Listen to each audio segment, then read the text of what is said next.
یعنی اسلام آباد پولیس کی بس کی بات نہیں ہے، یہ خاکی وردی سے پوچھا جائے کہ احمد نورانی کے 2 بھائی کدھر ہیں۔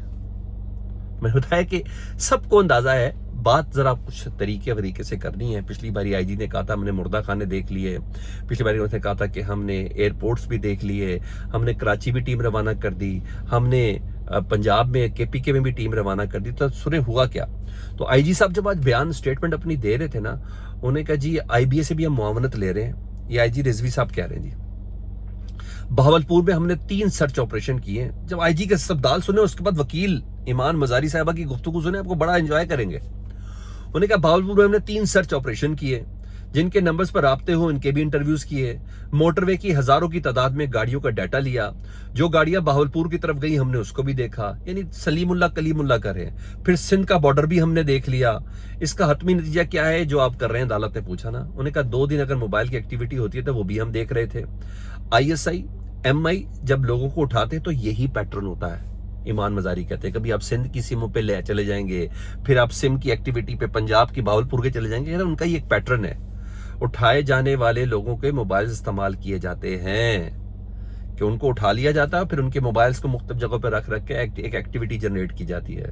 تو ایمان مزاری اتنی دلیری سے عدالت کے سامنے ان تمام چیزوں کو گوش گزار کر رہی ہے۔ تو بہرحال ایک میں نے بولا کہ ماؤں کی چیخوں، آہوں، فغا، اور سر اس سے بڑی کیا بدنامی ہے کہ پاکستان میں صوبائی دارالحکومت سے 2 بندے اٹھائے گئے ہیں۔ آئی جی اسلام آباد کو نہیں پتا، وزارت دفاع کے آج جو نمائندگی کر رہے تھے نا، انہوں نے کہا جی ہمیں معلوم ہی نہیں ہے، یعنی پاکستان کی انٹیلیجنس ایجنسیوں تک نے کہہ دیا کہ جی ہمارے پاس نہیں ہے، پولیس کہہ رہی ہے ہمارے پاس نہیں، تھانے والے کہہ رہے ہیں ہمارے پاس نہیں، اسپتال والے کہہ رہے ہیں ہمارے پاس نہیں، FIA کہہ رہے ہیں ہمارے پاس نہیں، پھر کدھر ہیں؟ پھر کدھر ہیں؟ وہ جو وردی شکتی، یہ تمام چیزوں کا ذکر، ان کی بددعاؤں سے بہت سی چیزوں کا اندازہ لگایا جا سکتا ہے۔ اس سے پہلے کہ میں دیگر خبروں میں پڑھوں تو سپریم کورٹ میں آج بڑا زبردست قسم کا کیس تھا نا، مخصوص نشستوں کا۔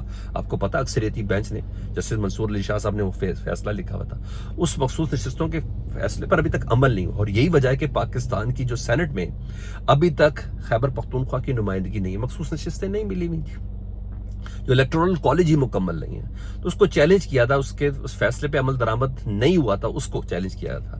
18 اپریل تک عدالت نے سماعت کو ملتوی کیا جی۔ صدر اور وزیر اعظم کو عدالت نے سب سے پہلے نے فری کین کی لسٹ سے نکال دیا، ٹھیک ہے۔ درخواست گزار کی یہ استدعا تھی جی۔ جسٹس خالد اسحاق صاحب نے شہری منیر احمد کی درخواست پر سماعت کی ہے، اور سپریم کورٹ کی مخصوص نشستوں کے فیصلے پر تاحال عمل درآمد نہ ہونے پر یہ درخواست تھی جی، اور عدالت نے PTI کو مخصوص نشستیں دینے کا حکم دے دیا تھا، لیکن نہیں دیا۔ استدعا کی گئی کہ دوبارہ یہ حکم دے۔ تو جناب اب ظاہری بات ہے سپریم کورٹ کے فیصلے پر عمل نہیں ہو رہا، تو بھائی سپریم کورٹ پہ پہلے آپ یہ بتا دیں لاہور ہائی کورٹ میں اس درخواست سے کیا فرق پڑے گا۔ تو بہرحال انہوں نے 18 اپریل تک کی درخواست دی ہے، کہا ہے کہ اگلی سماعت 18 اپریل کریں گے۔ یہ لاہور ہائی کورٹ پہ یہ عدالت نے ایک بندے نے درخواست کی کہ سپریم کورٹ کی مخصوص نشستوں کا جو فیصلہ تھا، جو PTI کے حق میں تھا، اس پہ کیوں نہیں فیصلہ ہوا۔ تو میں نے کہا صرف اور صرف وضاحت کی سر، کہیں اتنا کوئی آسان کام نہیں ہے جہاں یہ چیزیں اس طرح کی ہو سکے۔ ادھر جی سپریم کورٹ میں 9 مئی ملزمان کی ضمانتیں منسوخ کریں، کچھ 9 مئی کے کچھ ملزمان کی ضمانتیں ہوئی تھی نا، ان کو منسوخ کرنے کے لیے نا فیڈرل نے اور پنجاب نے انہوں نے درخواستیں دی ہوئی تھی، اسپیشلی پنجاب کی طرف سے درخواست کہ جی بھائی یہ لوگ ملوث ہیں، ان کی درخواستیں جو ہیں ضمانت کی وہ کینسل کی جائیں۔ اس سلسلے میں اب اسلام آباد لاہور ہائی کورٹ نے ان کی ضمانتیں کر دی تھی، تو ان ضمانتوں کو چیلنج کیا تھا پنجاب حکومت نے۔ آج وہ ضمانتیں منسوخ کرنے کا کیس تھا۔ اسپیشل پروسیکیوٹر کو نا کچھ نکات پہ نا 2 نکات پر ہدایت لینے کا حکم دیا جی چیف جسٹس یحییٰ آفریدی صاحب نے۔ انہوں نے کہا جی ضمانت منسوخ کرنے کی بجائے نا مجھے 3 ماہ میں فیصلے کا حکم ہم دے دیتے ہیں، یہ بول رہے ہیں چیف جسٹس صاحب، ضمانت منسوخ کرنے کی بجائے 3 ماہ میں فیصلے کا حکم دے دیتے ہیں۔ ٹرائل کورٹس کو پابند کریں کہ ہر 15 دن بعد ہائی کورٹ کی پیشرفت رپورٹ جمع کرائی جائے۔ ضمانتیں ضابطہ فوجداری کے دفعہ 497 کے تحت دی گئی ہیں، اسپیشل پروسیکیوٹر صاحب کہتے ہیں، اور 497 کا انسداد دہشت گردی مقدمات میں اطلاق نہیں ہوتا۔ 9 مئی کو کیا ہوا تھا، اس حوالے سے کچھ مواد عدالت کو دینا ہے۔ سر جی 2 سال بعد بھی ذوالفقار نقوی صاحب جو سرکاری وکیل ہیں، سرکاری پروسیکیوٹر ہیں، کہتے ہیں ابھی کچھ مواد دینا ہے۔ انہوں نے کہا مواد ہی کا تو ہم انتظار کر رہے ہیں، چیف جسٹس صاحب کہتے ہیں، لیکن پہلے جمع ہی نہیں کرایا گیا۔ تو بہرحال یہ آپشنز انہوں نے دیے، اور پھر سماعت ملتوی، اس کے بعد دوبارہ شروع ہوئی۔ تو جناح ہاؤس لاہور حمزہ کیمپ راولپنڈی کے زمان کی زمان منسوخی کے خلاف یہ اپیلیں تھیں. تو سر چیف جسٹس صاحب نے ایک چھڑکا ضرور دیا کہ جی 3 مہینے کے اندر اندر فیصلہ ہی دے دیتے ہیں, ضمانت منسوخی کو چھوڑ دیں آپ. تو آج یوں ہو رہا تھا ادھر ادھر, مگر نہیں, پریکٹیکلی کچھ نہیں, کیونکہ کورٹ پیکنگ بڑے مزیدار طریقے سے ہوئی ہے جی. ادھر سر خبر ہے ایک اور وہ خبر ہے پاکستان کی سٹاک ایکسچینج کے حوالے سے. اس خبر کو میں آپ کے ساتھ ڈسکس کروں تو اس خبر میں سر یہ ہے کہ 6,500 سٹاک ایکسچینج یعنی 100 انڈیکس 6,500 پوائنٹس کریش کر گیا ہے, نیچے گر گیا ہے آج. اور یہ امریکی ٹیرف جو چینج ہوا تھا نا 2 دن کا تھا, وہ پاکستان پہ کوئی اثرات کیونکہ دیکھیں ہماری کیسے سٹاک ایکسچینج بوم کر رہی ہے. آج ایک ساتھ 6,500 100 انڈیکس پوائنٹس انڈیکس نیچے گر گیا, جس کی بنا پر سٹاک ایکسچینج بند کرنا پڑی ہے. یہ اس وقت پوزیشن ہے جی. کاروباری ہفتے کے پہلے روز 6,500 پوائنٹس کی کمی کا ہوا ہے جی, اور انڈیکس گر گیا ہے تقریباً 1,14,000 تک پہنچ گیا جی. 1,13,000 کی کم ترین سطح پر ہے. یہ والی اس وقت پوزیشن بنی ہوئی ہے. اور ہماری انرجی کہاں ویسٹ ہو رہی ہے یہ دیکھ لیں. ہاں اس کو بھی SIFC کے پلیٹ فارم کے ساتھ اٹیچ کرے نا وزیر اعظم پاکستان, اس کو بھی انہی مبارک باتوں کے ساتھ اٹیچ کرے نا, تو آپ کو پتہ چل جائے گا. سر جیت کے کئی باپ ہوتے ہیں, ہار یتیم ہوتی ہے. اس کو جتنی جلدی تسلیم کر لیں تو میرا خیال ہے سب سے زیادہ بہتر ہے. باقی ہاں کوئٹہ میں اختر مینگل صاحب کی کال کو جی لبیک ہو گیا جی, اور کوئٹہ سمیت بلوچستان کے دیگر اضلاع میں مکمل طور پر شٹر ڈاؤن ہڑتال ہے اس وقت. کوئٹہ BNP کی مرکزی کال پر کاروباری مراکز, مارکیٹ اور دکانیں بند ہیں. کوئٹہ شہر میں ٹریفک کی آمد و رفت بھی معمول سے بہت کم ہے. بلوچستان کے بیشتر اضلاع میں موبائل فون نیٹ ورک کی سروس بند ہے. آگے نہیں نکلے اختر مینگل صاحب, کیونکہ 3 MPOs ان کے آرڈر جنریٹ ہو چکے ان کی گرفتاری کے, اور چاروں طرف سے ان کو سراؤنڈ کیا جا چکا ہے.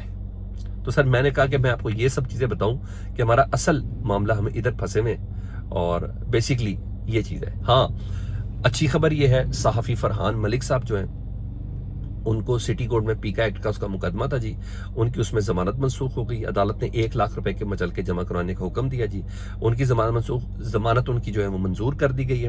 اس کے بعد جو دوسرا کیس ان کے پاس تھا کال سینٹر چلانے والے کا, اس کی بھی ضمانت ان کی منظور ہو گئی ہے. تو صحافی جو فرحان صاحب ہیں, فرحان ملک صاحب, ان کی رہائی کے احکامات جاری ہو چکے ہیں.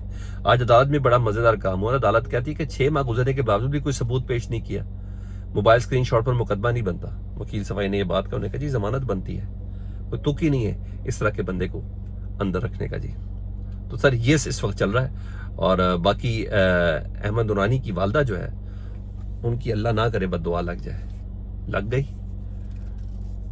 تو ایک ماں کی بد دعا بڑی میٹر کرتی ہے.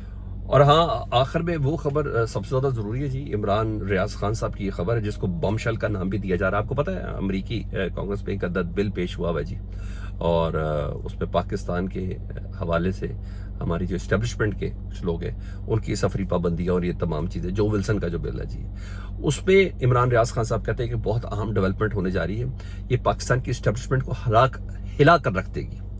ان کے بقول جو ولسن آرمڈ کمیٹی کے ممبر ہیں, اب ان کا لایا ہوا بل ایک بڑے بل کا حصہ بننے جا رہا ہے, اور اس بل کو روکنا اوورسیز پاکستانیوں کے بس میں بھی نہیں رہے گا. یعنی جن اوورسیز پاکستانیوں کی آ کے پاکستان میں ملاقات ہوئی کچھ عہدیداروں سے اور عمران خان صاحب سے, انہوں نے کہا جی اب ان کے بس میں بھی نہیں رہے گا.